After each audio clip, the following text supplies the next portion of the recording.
Well, good afternoon, and thanks to all of you for joining us today. I want to, first of all, acknowledge the funeral of George Floyd, which is happening right now as we speak, and I ask all of you to join me in a brief moment of silence to honor him.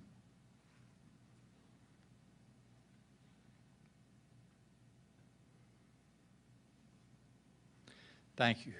I hope that all of you are staying healthy and safe. I'll speak to our COVID numbers in a few minutes, but overall, they are looking good. And I wanted to take this opportunity as we talk about the phases and as we talk about our excitement of getting our kids back into the classroom, getting our scholars back onto the college and university campuses, that we're able to do what we're doing because of you as Virginians that have listened to our guidelines, that have cooperated, and while I know many of us have made sacrifices together, all of you have been part of the solution. So on behalf of Virginia, I say thank you, and I also emphasize that we're working toward the new normal. We need to continue with the wearing of our facial protection, our social distancing, and our guidance with hygiene. So I thank all of you for that as we move forward.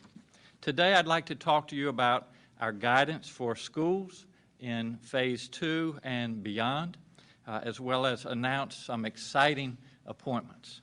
But I'd like to begin with a meeting I had earlier today with leaders of our Police Chiefs Association.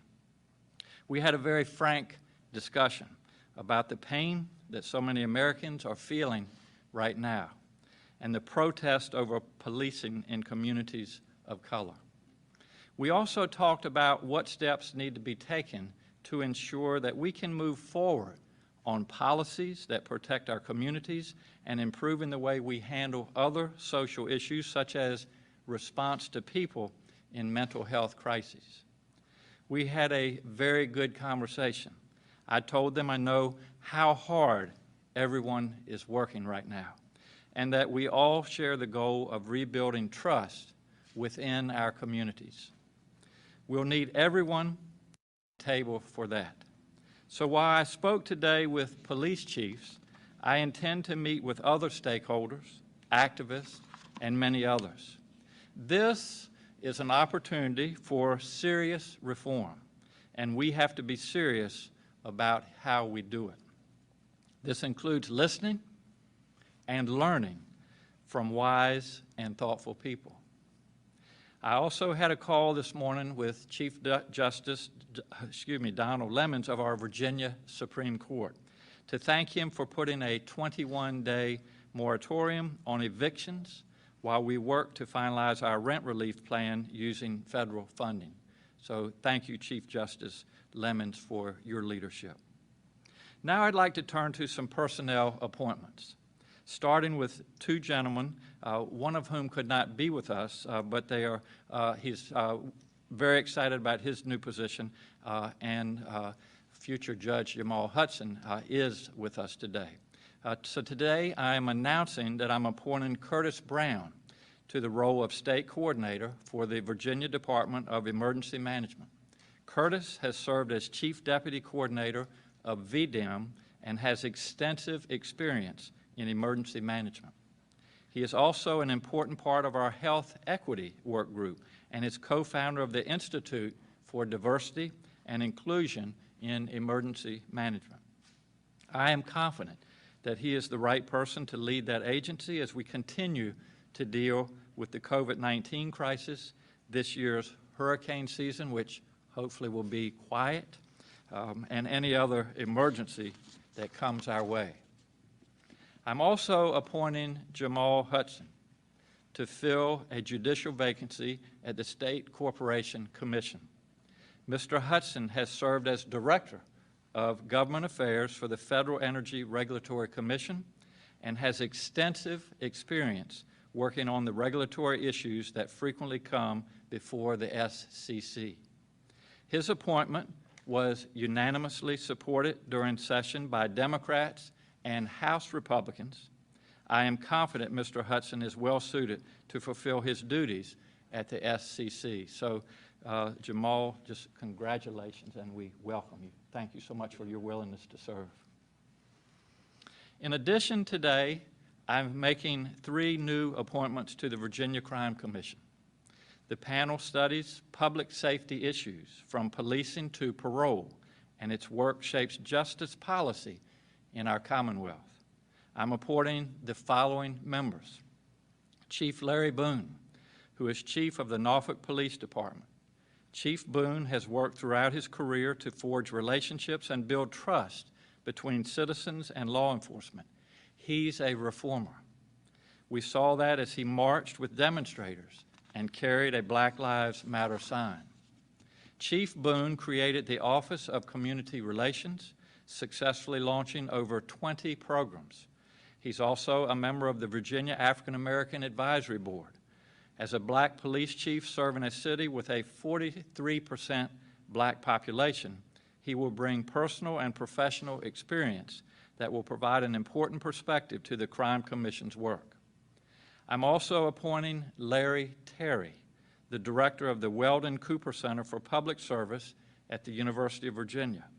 Dr. Terry has a long history of supporting returning citizens as they transition from correctional facilities back into the community through counseling, education planning, and resource identification.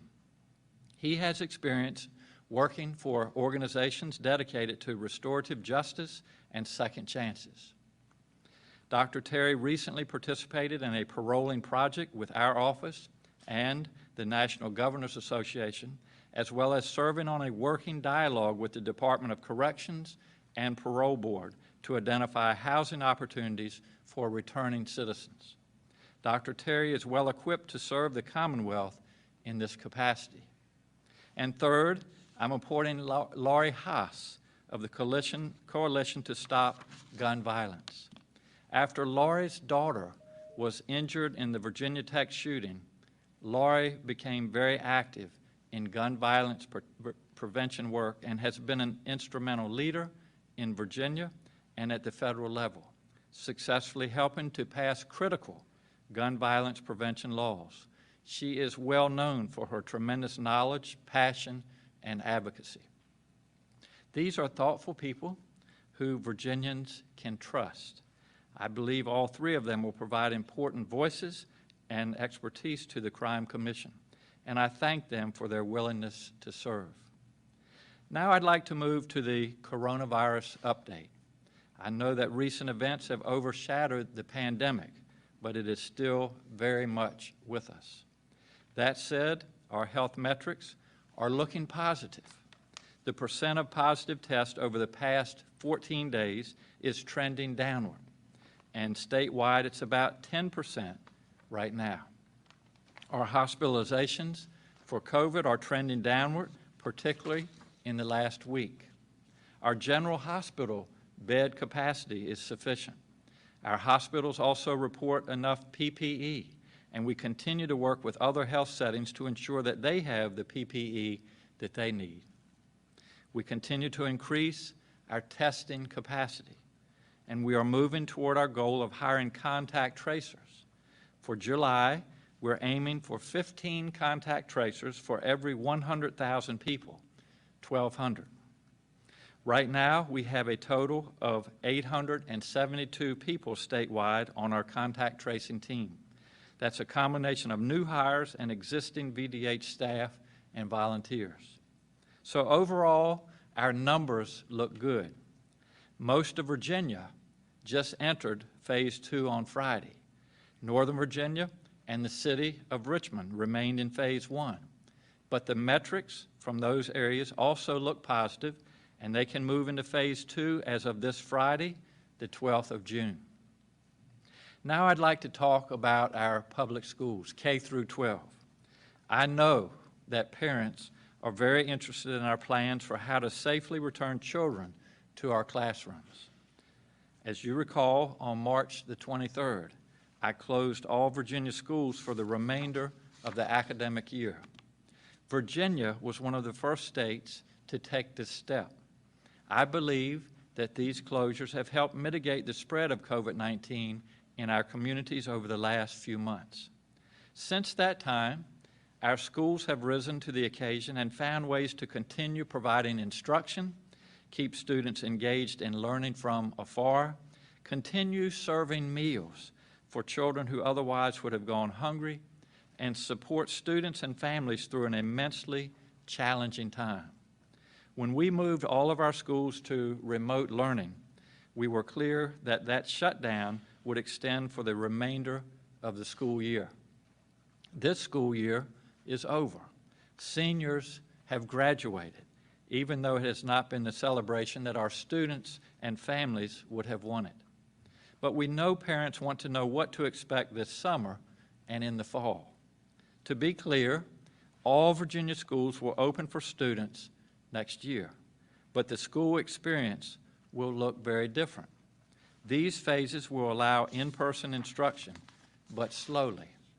We'll start with small groups, and we'll allow each school division the flexibility that it needs to respond to the needs of its own locality. I want to be clear that these phases provide our schools with options for consideration, not mandates to open their buildings for summer school. Rather, this phased approach provides some in-person instructional opportunities for divisions to consider throughout the summer, and will help divisions begin planning for the 2021 school year. What this looks like on the ground is that, to start with, most instruction is still virtual. In phase 2, which most schools can enter right now, schools may offer in-person instruction for preschool through 3rd graders and English language learners. They can also provide in-person instruction for students with disabilities. It also means school-based summer camps may operate with some restrictions. For the future, phase 3 will allow schools to shift to in-person instruction for all students. But they will need to put physical distancing measures in place. For example, schools may have to stagger schedules or adopt class schedules that blend in-person and remote learning. We'll expect schools to have 6 feet between desks and workstations. There will be restrictions on mixing groups of students. Schools will have to stagger the use of communal spaces, such as cafeterias, or close them. There should be remote learning and telework options for high-risk students and staff. There will be daily health screenings and wearing of face coverings by staff where physical distancing cannot be maintained. While our Executive Order 63 includes exceptions for face coverings in school settings, we will encourage students to wear face coverings as well, especially our older students. Schools must submit plans to the Virginia Department of Education outlining how they'll comply with these guidelines before entering phase 2 or phase 3. School divisions also have flexibility to limit in-person instruction if needed. This approach to reopening our schools protects and prioritizes the health and social, emotional, and physical well-being of students and staff as public health conditions evolve. Now I'll ask our Superintendent of Schools, Dr. James Lane, to speak about this guidance for our schools. And I would just want to remind all of you a significant amount of work, a significant amount of discussion with input from a lot of folks around the communities in Virginia has taken place, a lot of meetings. And so, Dr. Lane, I just wanted to take the opportunity again on the behalf of Virginia to thank you for all of your great work. And I know that parents and students and faculty, educators are all very excited to move forward. So thank you very much. Thank you, Governor. While we are here to announce Virginia's return to school plan, I want to pause and recognize the broader situation we find ourselves in as a city, a commonwealth, and as a nation in this moment. We are having overdue and necessary but difficult conversations about systemic and historic racism and its continuing presence in American 2020. Education is a system with its own racist history and present-day challenges. And as the agency responsible for schools, We remain committed to tackling these conversations and necessary policy changes to ensure that the color of a student's skin doesn't dictate the education opportunity that they have access to. We must eliminate achievement and opportunity gaps. We must have culturally relevant standards and practices, and I am committed to eradicating racism from our schools and communities. I'd like to now walk through the particulars of the phased reopening plan for all of Virginia's K-12 public and private schools. This plan gradually phases in opportunities for in-person instruction while prioritizing the health and safety of students and staff. Schools will open for all students next year, but as the governor said, instruction will look different. Virginia schools are required to deliver new instruction to students for the 2020-2021 academic year, and some of that will happen in person, and some of that will happen via remote learning. Virginia's return to school plan aligns to the governor's reopening phases within the Forward Virginia Blueprint. It scales up opportunities for in-person instruction beginning immediately. It focuses on the health, social, emotional, and physical well-being of our students and staff, and it prioritizes the needs of our most vulnerable learners for whom in-person instruction is most essential and remote learning was the most difficult. This approach is equity-focused, but moves us to the end goal of safe in-person instruction for all students. So to reiterate some of what the governor already shared, in phase one, which begins immediately for everyone, but obviously many of our communities have moved on to phase two, special education and child care for working families can be done in person. We've heard from our community significant concerns about the needs of our students with disabilities and the need to get those students back into their services and programs immediately. And so that's allowed in all schools. We move to phase two, where the programs for students with disabilities and child care for working families is expanded upon with options for preschool through third grade students, English learners, and summer camps in school buildings. And again, we wanted to focus on getting education to our earliest learners because of the challenges that they were facing in the remote learning environment, while also making sure that we could keep them safe. In phase three, all students may begin to receive in-person instruction, but it must be accommodated within strict social distancing measures. So this will likely require staggered schedules and innovative approaches to the way that students come to our buildings. And we are all looking forward to the day that we're on beyond phase three, resuming to a new normal and having all of our students in buildings every day. The phases provide maximum flexibility at any given time and apply to both public and private schools. It's important to note that schools may be more limited in their in-person instructional offerings than the phase allows. So it allows flexibility for school divisions to put in more stringent measures as they need based on the conditions in their community.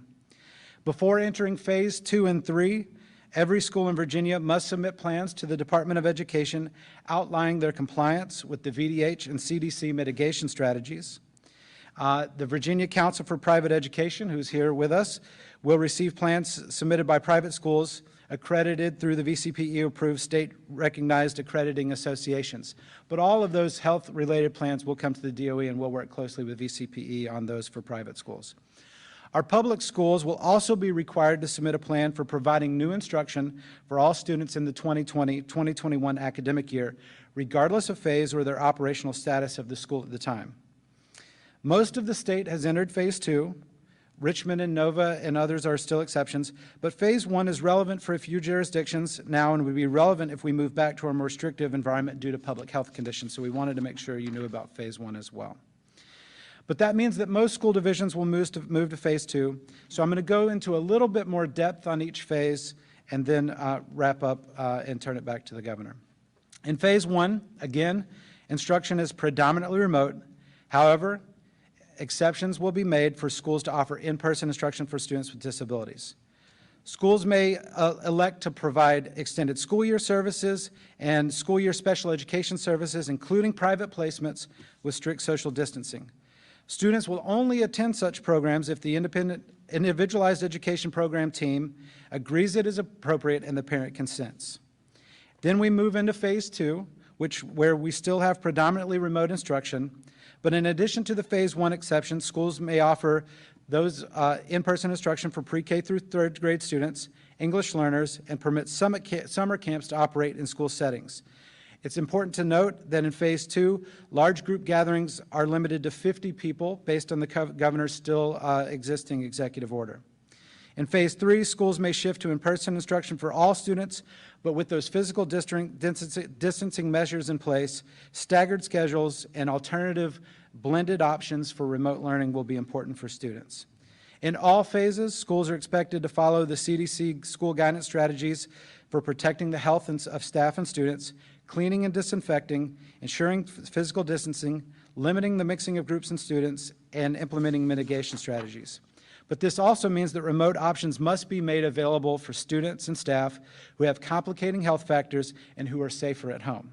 So all schools must have a plan for those students and staff as well. The physical distancing strategies include, but are not limited to, 6-foot physical distancing between desks, workstations, teachers and students and other students to the greatest extent possible. Restrictions on mixing groups of students or classes of students. The combination of those measures will likely necessitate staggered or unique schedules. Closing or staggering the use of communal spaces, including cafeterias, so students may have to be served in their classroom. As the governor mentioned, daily health screenings of students and staff. The department will be providing guidance on those. All schools must provide those remote learning exceptions and teleworking for students and staff who are at higher risk of severe illness. The use of cloth face coverings by staff is required when 6-foot social distancing cannot be maintained. For students, face coverings are encouraged but not required as developmentally appropriate, and especially in older students and in settings where students cannot maintain physical distancing.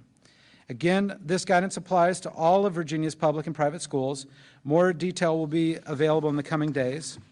I will share the Department of Education has produced Recover, Redesign, and Restart. This is nearly a 126-page guide that will go to our school divisions today and be posted online that schools can use to assist in their planning for opening schools under these phases. We find that this document, we believe that this document is comprehensive. It's been informed by a diverse set of education stakeholders, and schools should use it in their planning. It was created with the guidance of numerous task forces, dozens of teachers, principals, parents, education leaders, superintendents that came together to make this possible from every corner of the Commonwealth. We are confident that this additional guidance will help schools as they develop plans. We know there will be lots and lots of questions on the school opening plans, and so with that, I'll turn it back to the governor. Also posted today from the governor will be the phased guidance for Virginia schools that shares everything that I've shared today in writing, along with a PowerPoint that can easily be accessed to provide that information. Thank you, Governor, and I look forward to any questions. Thank you, Dr. Lane.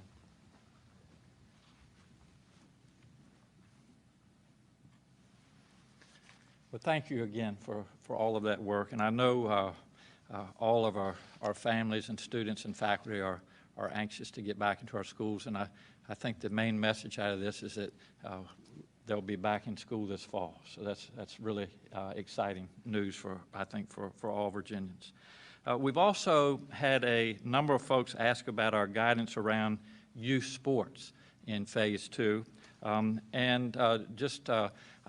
Growing up where I did, just always enjoyed sports. I know that we encourage, especially as a physician, our students and children to be out active and playing and getting good exercise. So this is also exciting, and I was going to go through this with you, but our chief of staff is also a former athlete and also has 2 young children who love being outside and playing sports. So I'm going to yield to our chief of staff, Clark Mercer. Clark.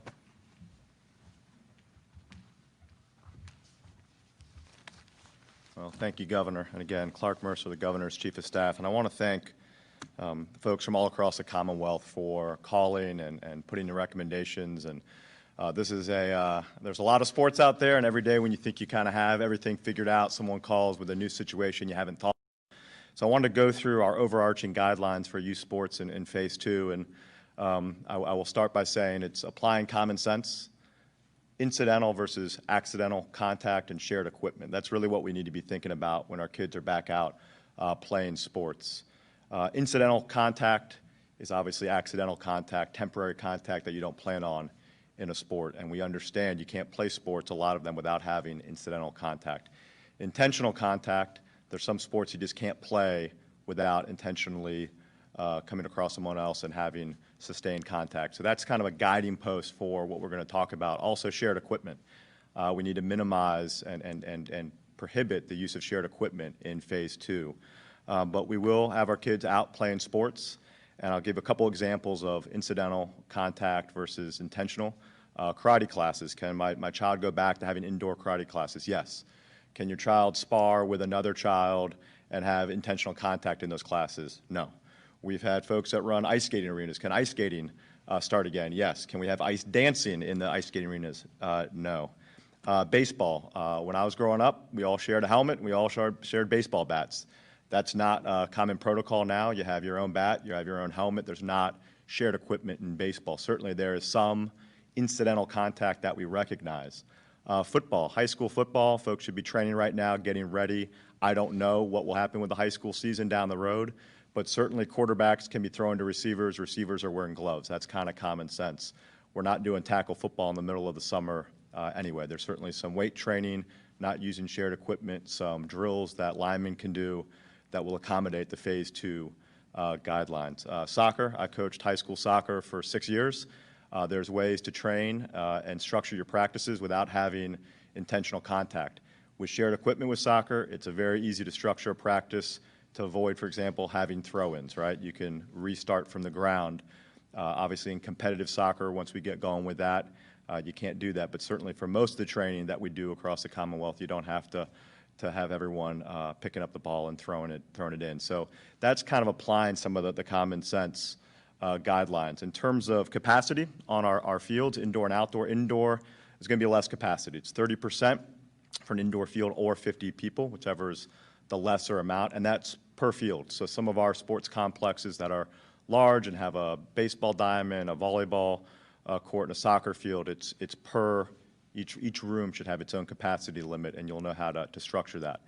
Outdoors, it's 50% capacity or 50 people, whichever is less for youth sports. And this is, I think, I was on the phone a couple days ago with a group of folks that coach baseball around the Commonwealth. For youth sports, we need our parents to be able to come, drop our kids off and watch, and for the children that they're overseeing. So it's there's no limit or capacity for the youth sports for spectators, given that their parents are guardians, either watching their children or taking care of their children at the game. And kind of common sense again, baseball, we've got the diamond, 2 dugouts, teams separated, and fans on either side down the first and third base line watching from the outfield, social distancing.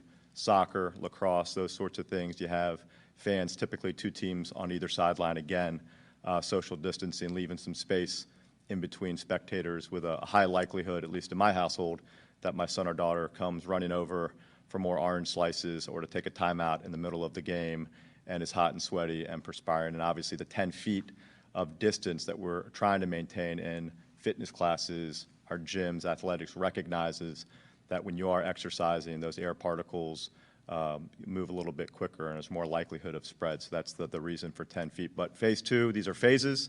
They're not permanent. We will have a Phase 3 in Virginia that the governor will articulate the guidelines for, but you will be able to get your sons and daughters out practicing and playing this Friday. Let's just do it in a smart way. Thank you.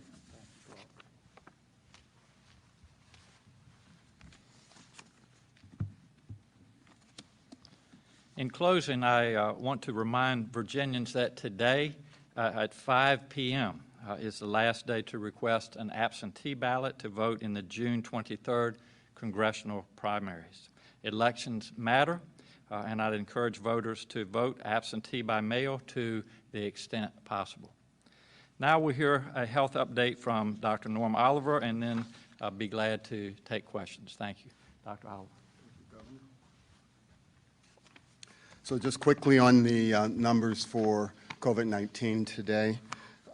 We currently, in the last reporting period, have recorded 487 new cases of COVID-19, bringing the total number of cases in the Commonwealth to 51,738. We also recorded 19 new deaths, bringing the total deaths to 1,496. We posted over that last reporting period 7,260 new PCR tests. I need to notify you all that we have a large lab in Central Virginia that has not been on electronic lab reporting with us, and there's been a large backlog of manual lab reports from that lab. We have, over the last couple of weeks, arranged for them to now report electronically. So over the next couple of days, you will see a big jump in the number of tests that will be the result of these thousands of labs being put into our data base. On the demographic breakdown of the number of cases for which we have race and ethnicity data available, we have 7,154 cases among African Americans, or about 20% of those cases. We have 311 deaths among African Americans, or about 23%. Among Latinx population, number of cases is 17,269, and that's about 50% of the cases for which we have race and ethnicity data. And the deaths in that community, 145, which is about 11% of those that we have that information on. Thank you. Thank you, Governor. Thank you. Be glad to take questions. Updated on the lease statute litigation, and also can you talk about maybe not being able to be at that injunction hearing yesterday, and kind of your thoughts on that? If you want, I'd have Rita Davis, if you'd like to give them an update on our status of the lease statute litigation. Thank you.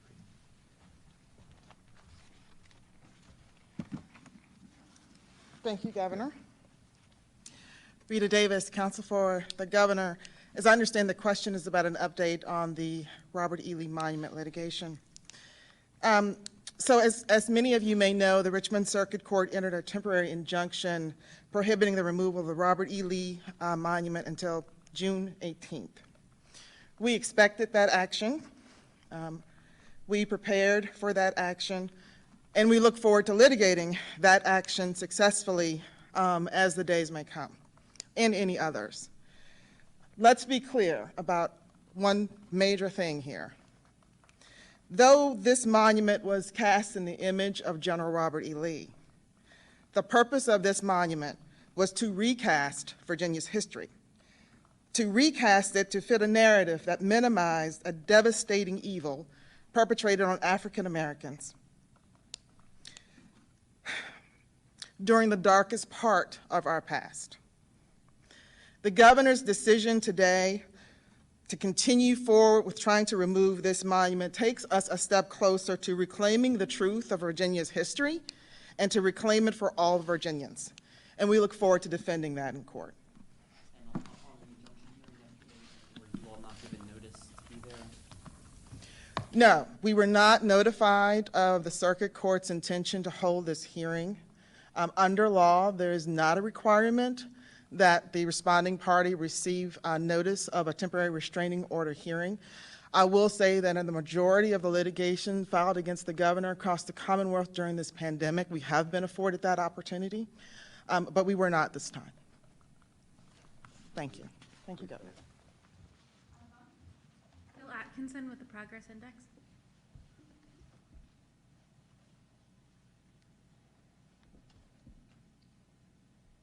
All right, we will move to Jessica Jewell. I'm sorry, I'm right here. I'm sorry. Okay, all right. I apologize. I had some technical issues on my end. This question is for Governor Northam or Dr. Lane. Are there any anticipated time frames for the phases of the reopening of the schools like there were during the general reopening of Virginia? I mean, are you thinking like there'll be maybe 2 to 3 weeks or so many weeks in length, or will the phases be based on individual school systems? And then also, what about the state's poorer school systems who don't have the revenues that larger systems have? What kind of assistance can be provided to them to help them get through these phases? The question is about the phases of reopening our schools, and the phases will be consistent with the phases that we've been talking about all along. We're, except for Northern Virginia and Richmond right now, who will enter Phase 2 on Friday, we're in Phase 2.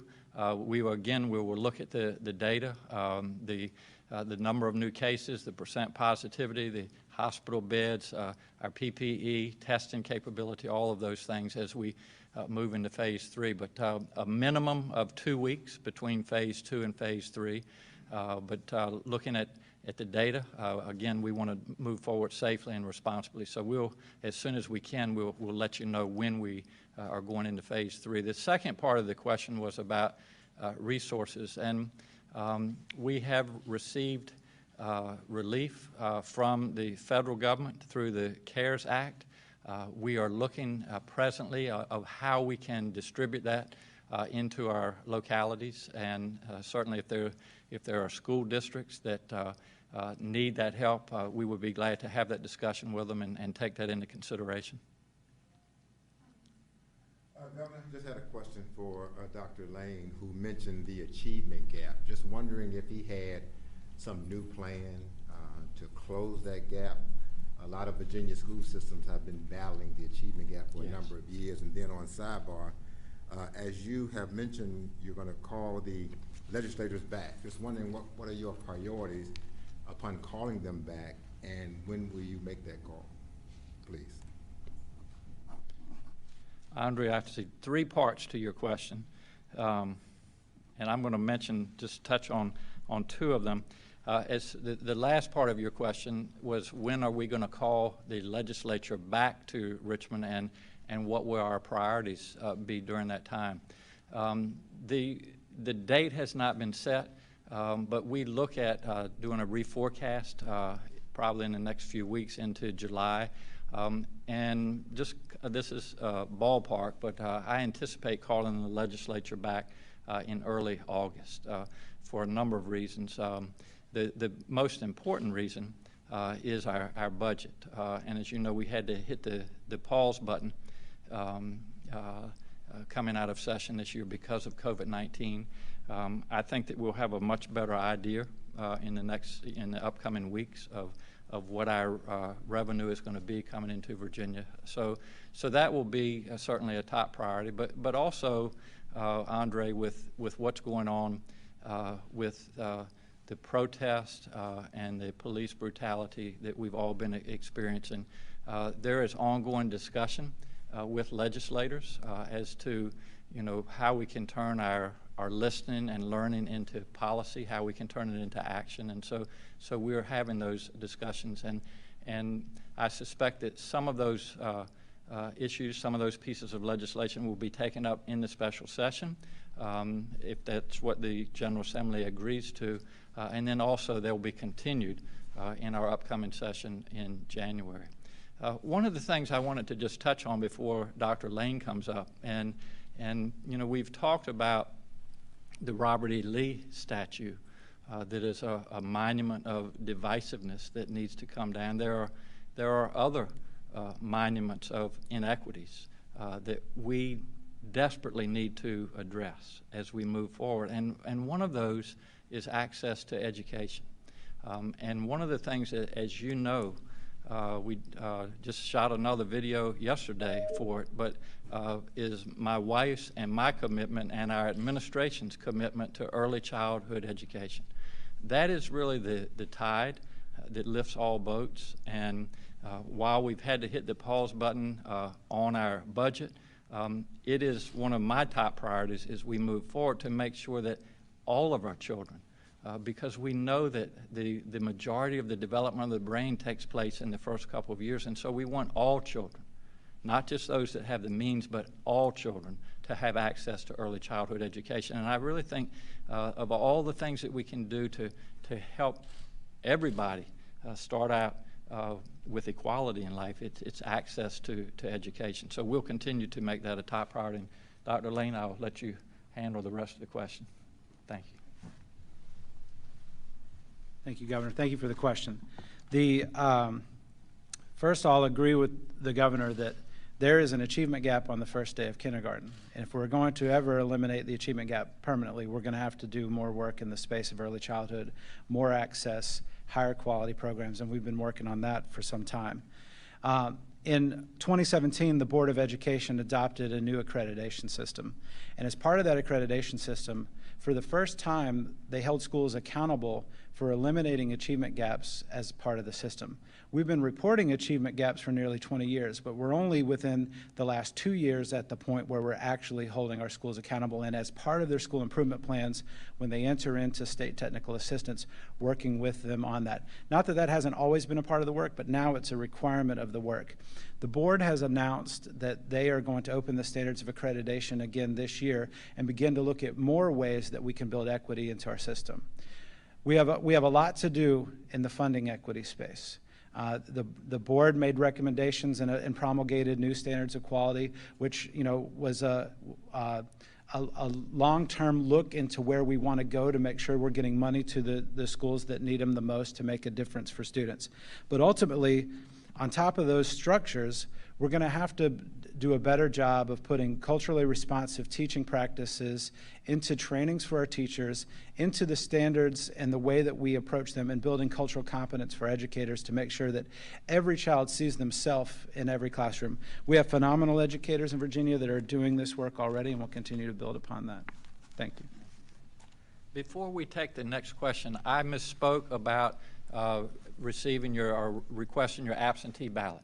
So the deadline is not today at 5 o'clock, it's next Tuesday at 5 o'clock. So just wanted to make that clear to everybody. Next question. Jessica Jewell with WSLS. Good afternoon. Governor, some parents are very concerned about how they're going to be able to teach their kids from home and work again in the fall. Teachers are worried about how they're going to be expected to be in the classroom 5 days a week with their own kids at home. Are you worried about large numbers of teachers leaving their jobs so they can stay at home with their kids? And how can you address this? And then my second question is, how will these guidelines impact students on buses?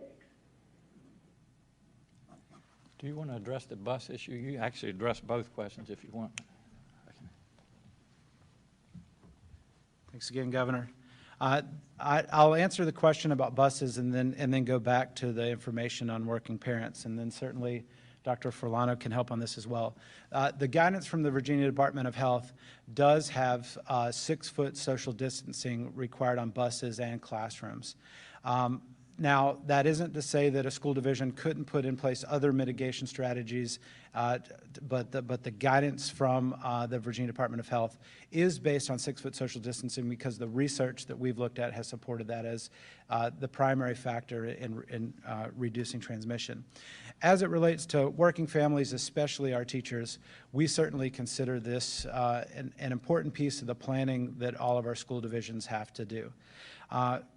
In earlier thoughts on this as we were working within our task forces, we thought about creating capacities and the such that would drive the thinking, but ultimately, in partnership with the Department of Health, we based the plan on 6-foot social distancing to provide the most flexibility that we could to our local school divisions while giving them an opportunity to plan for unique scenarios. So there may be school divisions that create plans where they can serve the children of teachers on a daily basis. It's certainly going to take partnerships. I met today with a ton of members of the nonprofit community and the child care community that can think about filling this gap. Child care is open, and so school divisions are going to have to think about unique ways to use space, but it might take, when you think about equity, it might take a strategy that requires students that have no access to child care and no way to afford it additional opportunities in the school as long as the schools can maintain the 6-foot social distancing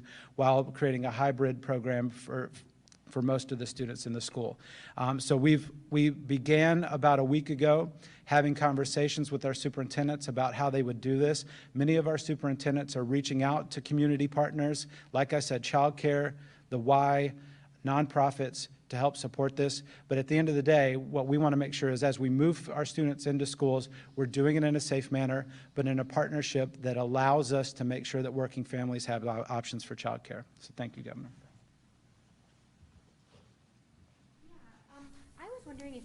provide additional details on how CARES Act funding might be distributed to schools, given that it can't replace lost revenues? And also, this year was obviously, historic, in Virginia, raising funding for schools back to pre-recession levels. So has there been any thought to whether the state will be able to maintain that funding increase as agreed upon in the session? Yeah, Dr. Lane's going to come back up, but it's the first part of your question about the CARES Act. And again, that's discussion that we're having as we move forward, and we'll consider all of those requests as we move forward. If you wanted to answer the other part, thanks. Thank you, Governor.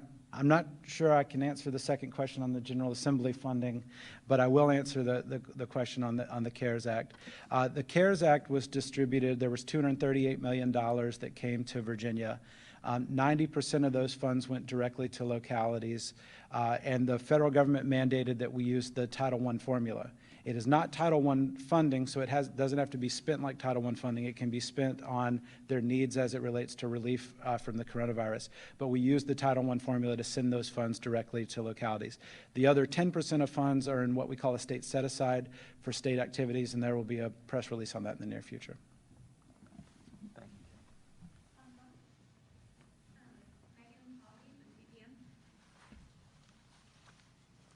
Yeah, hi. I just had a question about contact tracing. I was just wondering if the recent protests have affected that work, and if questions they're asking people who tested positive for COVID have changed. The question is about contact tracing and the recent protests. And I think just to, sum that up, we obviously are concerned when we see individuals that are protesting and that are not maintaining their social distancing, not wearing facial protection. We obviously appreciate everybody's right to protest, but we want it to be done safely. And so we want everybody out there in Virginia to know that testing is available. We encourage protesters, if they feel that they've been in contact with other individuals, to go to our website to find out where the testing sites are in their communities, and really to move forward with that testing. As you know, on Friday, I was at one of the community testing centers in Chesapeake.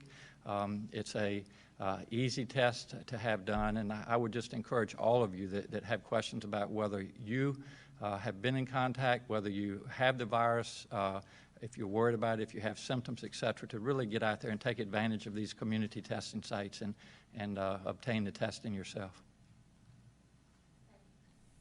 Governor, we know you've been, going back to the statute, preparing the legality of that kind of a move for a year or more. But this particular injunction that was filed this week, did that catch you off guard?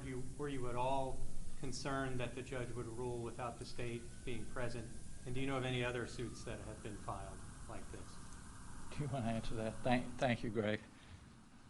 I want to let a lawyer answer your question. But do you have a personal response to it, though? Well, my response is that we've been preparing for this for a year. This is a statute that is divisive. It needs to come down, and we are on very legal, solid grounds to have it taken down. But I will let our counsel address it in more detail if you'd like. Thank you. Thank you, Governor. So as the governor said, we have the council's office has been preparing for this opportunity for over a year. We were well aware of the potential legal challenges. We are also well aware of the governor's authority to do this. The process that's begun in Richmond Circuit Court is going to be a multi-stage process. The first step was a temporary retaining order or restraining order entered yesterday. That is by no means the end of this issue. It is only the beginning. There will be several other stages of this process by which we will vigorously defend the governor's authority to do this. And at the end of the day, we fully expect that the Circuit Court, and maybe even necessarily the Virginia Supreme Court, will affirm that. Did I get all of your questions? Well, not that we are aware of, but as we have seen with the Richmond Circuit Court, unfortunately, we may not be aware of other injunctions that have been entered in other circuit courts. But as I stand here today, we are not aware of any other actions against the governor's decision to take down the monument. Thank you. Roger Watson with the Farmville Herald. Thank you, Governor. Is it your belief that Confederate markers and statues in other towns across the state should also be removed for the same arguments that you made when announcing the removal of the Lee statue in Richmond? I believe if I heard his question, is it my belief that the other statues should be removed in different localities? And Roger, if I heard your question correctly, I am in charge as governor with our administration and council of the Lee statue, which is owned by the Commonwealth of Virginia. If there are other statues, street names, military bases, we introduced and passed legislation this year.